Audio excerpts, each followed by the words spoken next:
শিক্ষামন্ত্রীর পদত্যাগ ইস্যুতে সরকারের সঙ্গে ককরোচ পার্টির রুদ্ধশ্বাস বৈঠক। দফায় দফায় আলোচনা হলেও মিলছে না সমাধান। আন্দোলন অব্যাহত রাখার ঘোষণা। 24 ঘন্টা সময় চাইল মোদি প্রশাসন। শিক্ষার্থীদের আন্দোলন ঘিরে মোদি সরকারের বিরুদ্ধে একাট্রা বিরোধী শিবির। ছাত্রদের শিক্ষা জীবন নিয়ে হুমকি দেয়ায় দিল্লি বিশ্ববিদ্যালয় প্রশাসনকে শাসালেন রাহুল গান্ধী। ইরান থেকে তড়িঘড়ি করে কূটনীতিকদের সরিয়ে নিচ্ছে পশ্চিমা দেশগুলো। এ যাবৎকালের সবচেয়ে বড় হামলার পূর্বাভাস। প্রস্তুতির কথা স্বীকার করলেন খোদ মার্কিন প্রেসিডেন্ট। হরমুজের পর এবার মানদেব প্রণালী ঘিরে আঞ্চলিক যুদ্ধের ছক কষছে ইরান। ইয়েমেনে সামরিক কমান্ডার ও অত্যাধুনিক অস্ত্র পাঠিয়েছে তেহরান। চাঞ্চল্যকর তথ্য উঠে আসছে রয়টার্সের প্রতিবেদনে।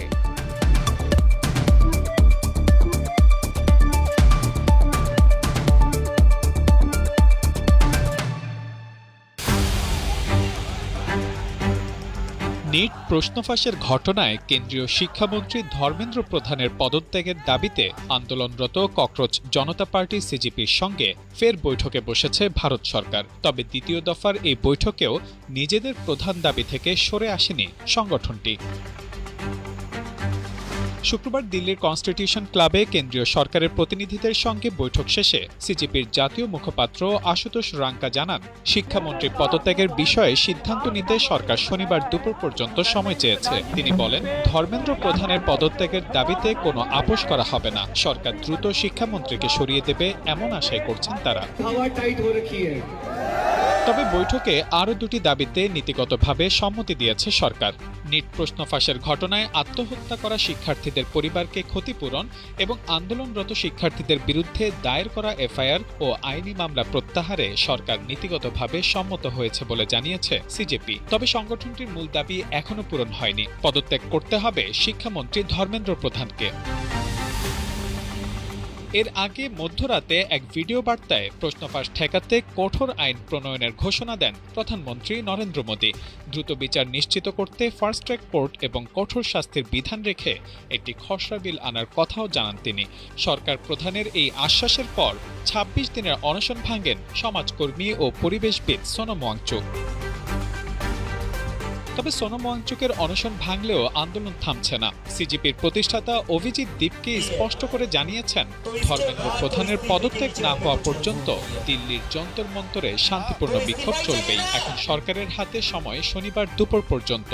শেষ পর্যন্ত কেন্দ্র কি শিক্ষামন্ত্রীর পদত্যাগের দাবি মেনে নেবে, নাকি এই অচলাবস্থা আরও দীর্ঘ হবে, সেদিকে নজর এখন আন্দোলনকারী শিক্ষার্থীদের। Mahmudul Hasan, Times today. ভারতে প্রশ্ন ফাঁসের প্রতিবাদে চলমান শিক্ষার্থী আন্দোলন এবার নতুন করে রাজনৈতিক উত্তাপ ছড়িয়েছে। বিক্ষোভে অংশ না নিতে শিক্ষার্থীদের সতর্কবার্তা দিয়েছে দিল্লি বিশ্ববিদ্যালয়। আর এই পদক্ষেপের তীব্র সমালোচনা করছেন কংগ্রেস নেতা রাহুল গান্ধী। বৃহস্পতিবার এক বিজ্ঞপ্তিতে দিল্লি বিশ্ববিদ্যালয় জানায়, যন্তর মন্তর বা আশপাশের এলাকায় কোনো অবৈধ সমাবেশ কিংবা বিক্ষোভে অংশ নিলে শিক্ষার্থীদের বিরুদ্ধে আইনগত ব্যবস্থা নেওয়া হতে পারে। এমনকি এ ধরনের কর্মকাণ্ড তাদের শিক্ষা জীবন এবং ভবিষ্যৎ পেশাগত জীবনেও নেতিবাচক প্রভাব ফেলতে পারে বলে সতর্ক করে বিশ্ববিদ্যালয় কর্তৃপক্ষ।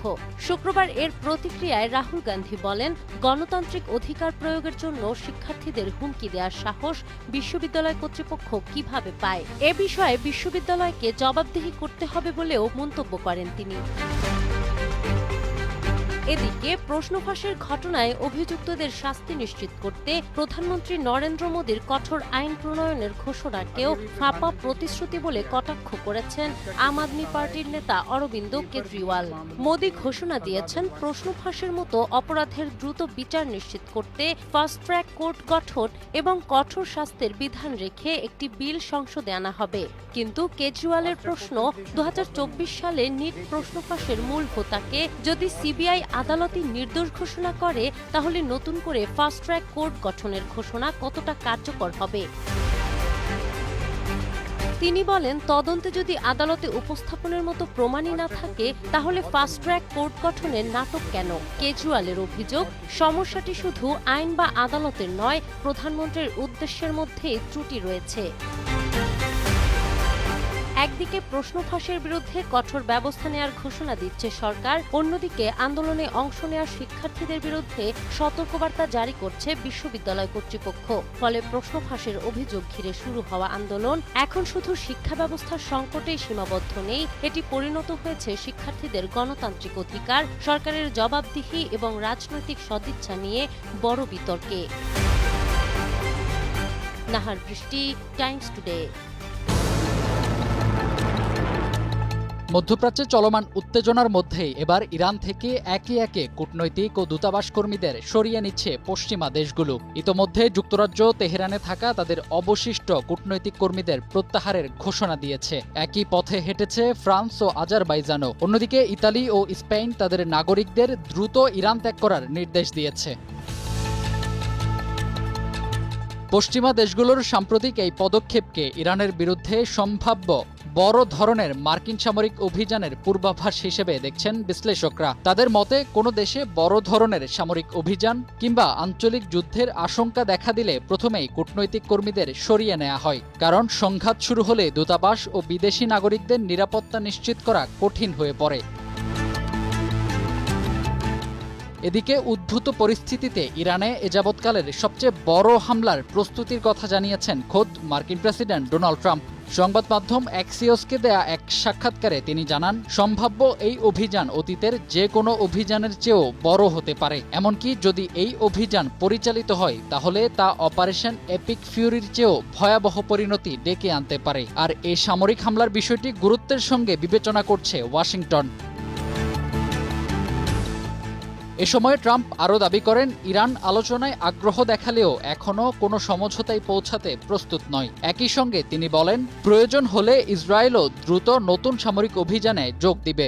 ফলে কূটনীতিকদের প্রত্যাহার, যুদ্ধের প্রস্তুতির ইঙ্গিত এবং ব্যর্থ কূটনৈতিক প্রচেষ্টার মধ্যে মধ্যপ্রাচ্যে নতুন করে বড় ধরনের সংঘাতের আশঙ্কা আরও জোরালো হয়ে উঠছে। ফাহিম হৃদয়, টাইমস টুডে। হরমুজ প্রণালীকে কেন্দ্র করে তৈরি হওয়া পারস্য উপসাগরের উত্তেজনা এবার নতুন করে ছড়াচ্ছে লোহিত সাগরেও। ইরান থেকে ইয়েমেনে ইসলামিক রিভলিউশনারি গার্ড কর্পস আইআরজিসির কমান্ডার, সামরিক উপদেষ্টা এবং ক্ষেপণাস্ত্র ও ড্রোন সম্পর্কিত সরঞ্জাম বিমানযোগে পাঠানোর চাঞ্চল্যকর দাবি করেছে রয়টার্স।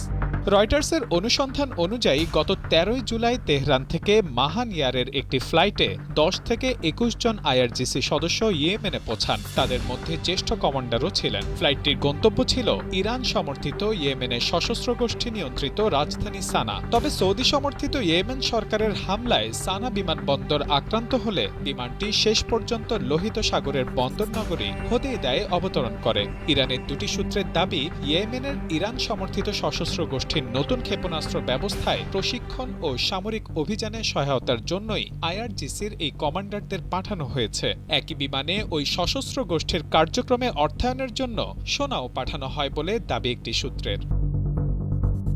ইয়েমেন সরকারের তথ্য ও সম্প্রচার মন্ত্রীও গোয়েন্দা তথ্যের বরাত দিয়ে আইআরজিসির সদস্য ও সামরিক সরঞ্জাম পাঠানোর বিষয়টি নিশ্চিত করেছেন। নিরাপত্তা বিশ্লেষক মোজাহেম আল সালুমের দাবি, পাঠানো সরঞ্জামের মধ্যে স্বল্প ও মধ্য পাল্লার ক্ষেপণাস্ত্র এবং ড্রোনের বিভিন্ন যন্ত্রাংশ থাকতে পারে। তবে ইরান ও ইয়েমেনের ইরান সমর্থিত সশস্ত্র গোষ্ঠী এই অভিযোগ অস্বীকার করেছে। ইরানের দাবি, 13 জুলাইয়ের ফ্লাইটটি মূলত ইরানে আয়াতুল্লাহ আলী খামিনির জানাজায় অংশ নেওয়া ইয়েমেনি প্রতিনিধি দল ও চিকিৎসা শেষে ফিরে যাওয়া ইয়েমেনি নাগরিকদের বহন করছিল। সশস্ত্র গোষ্ঠীটির এক কর্মকর্তা দাবি করেছেন, বিমানের সব যাত্রী ছিলেন বেসামরিক।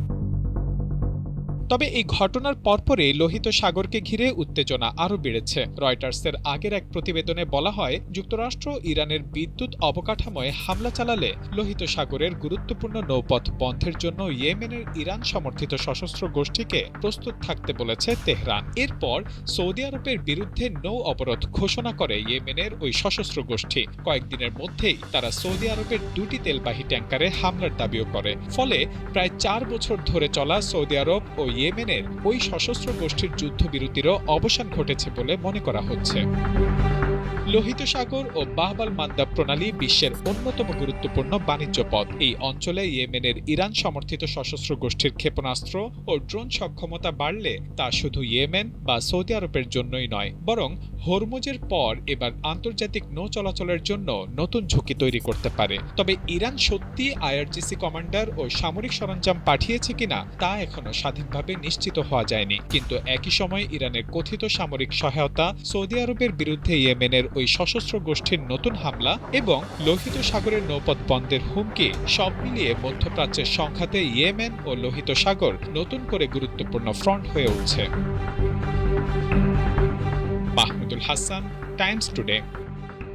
कॉकरोच जनता पार्टी का जो प्रोटेस्ट है जंतर मंतर पर वो वैसे ही चलता रहेगा जब तक धर्मेंद्र प्रधान इस्तीफा नहीं देते।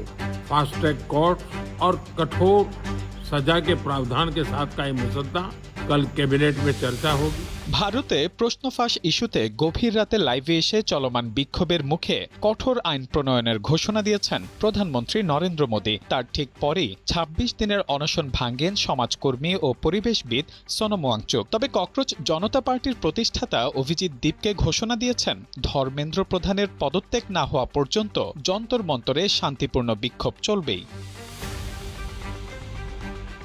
বৃহস্পতিবার গভীর রাতে সামাজিক যোগাযোগ মাধ্যম এক্সে প্রকাশিত ভিডিও বার্তায় মোদী জানান, প্রশ্ন ফাঁসের মতো অপরাধ দমনে কঠোর আইন প্রণয়নের বিষয়ে শুক্রবারের কেন্দ্রীয় মন্ত্রিসভার বৈঠকে আলোচনা হবে। দ্রুত বিচার নিশ্চিত করতে ফাস্ট ট্র্যাক কোর্ট গঠন এবং কঠোর শাস্তির বিধান রেখে একটি খসড়া বিলও উপস্থাপন করা হবে।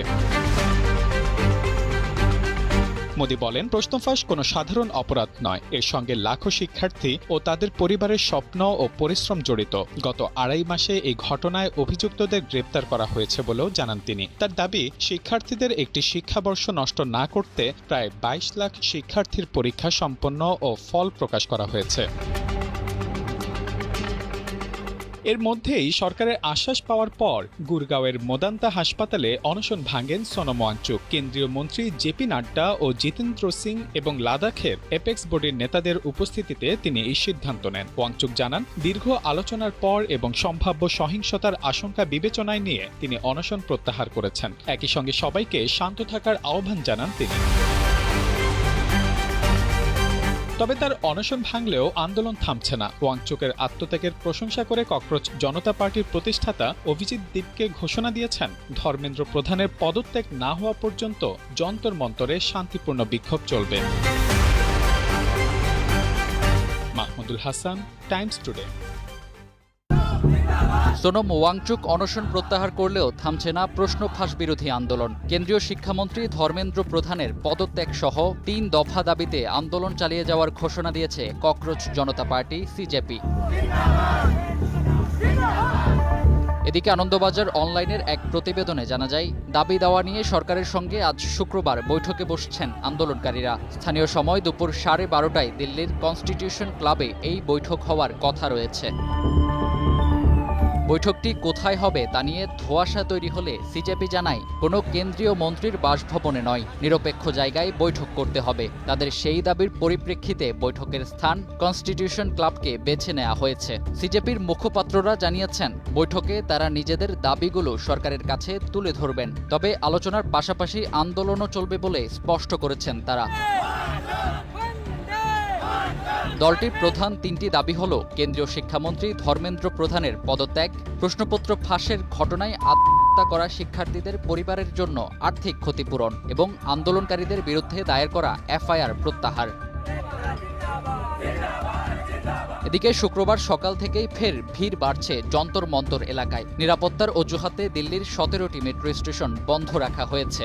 বৃহস্পতিবারও একই কারণে 16টি স্টেশন বন্ধ ছিল। আন্দোলনকারীদের সঙ্গে সরকারের বৈঠকে শেষ পর্যন্ত কী সিদ্ধান্ত হয় এখন সেদিকেই নজর সবার। ফাহিম হৃদয়, টাইমস টুডে। যুক্তরাষ্ট্র ও ইরানের মধ্যে নতুন করে শুরু হওয়া সংঘাতের মধ্যেই এবার তেহরানকে ফের যুদ্ধবিরতির প্রস্তাব দিয়েছে ওয়াশিংটন। তবে যুক্তরাষ্ট্রের দেয়া সেই প্রস্তাব সরাসরি প্রত্যাখ্যান করেছে তেহরান। তুরস্ক ভিত্তিক বার্তা সংস্থা আনাদোলু এজেন্সির এক প্রতিবেদনে উঠে এসেছে এমন তথ্য। প্রতিবেদনে বলা হয়েছে, হোয়াইট হাউসে প্রেসিডেন্ট ডোনাল্ড ট্রাম্পের সঙ্গে বৈঠকের পর তেহরান সফরে গিয়ে ইরাকের প্রধানমন্ত্রী আলী আল জাইদি মার্কিন প্রস্তাবটি ইরানের শীর্ষ নেতৃবৃন্দের কাছে তুলে ধরেন। তবে হরমুজ প্রণালীর নিয়ন্ত্রণ ও নিরাপত্তা নিয়ে গুরুত্বপূর্ণ বিষয়গুলোতে কোনো স্পষ্ট সমাধান না থাকায় প্রস্তাবটি গ্রহণযোগ্য বলে মনে করেনি ইরানি কর্মকর্তারা। এদিকে ফের বাহরাইন ও জর্ডানে অবস্থিত মার্কিন সামরিক ঘাঁটিকে লক্ষ্য করে ভয়াবহ ড্রোন হামলা চালিয়েছে ইরান। বাহরাইনের শেখ ইসা বিমান ঘাঁটি এবং জর্ডানের আল আজরাক ঘাঁটিতে হামলায় জ্বালানি ট্যাঙ্ক, বিমান হ্যাঙ্গার, রক্ষণাবেক্ষণ কেন্দ্র ও সেনা আবাসন এলাকাকে লক্ষ্যবস্তু করা হয়েছে বলে দাবি করেছে ইরানের সেনাবাহিনী।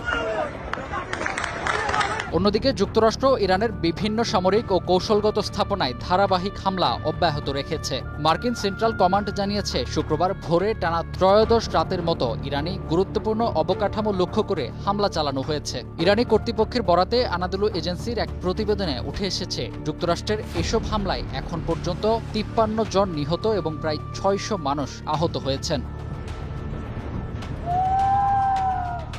এমন পরিস্থিতিতে আবারও হুঁশিয়ারি দিয়েছেন ইরানের পররাষ্ট্রমন্ত্রী আব্বাস আরাকচি। যুক্তরাষ্ট্রের পক্ষ থেকে ইরানি সম্পদ বাজেয়াপ্ত করে সম্ভাব্য ক্ষতিপূরণ দেওয়ার পরিকল্পনার সমালোচনা করে তিনি বলেন, অন্য কোনো দেশের রাষ্ট্রীয় সম্পদ জব্দ করা আন্তর্জাতিক ব্যবস্থার জন্য বিপজ্জনক নজির তৈরি করবে। তার ভাষায় এ ধরনের পদক্ষেপ ভবিষ্যতে বৈশ্বিক অস্থিতিশীলতা ও আরও বড় ধরনের সংকটের জন্ম দিতে পারে।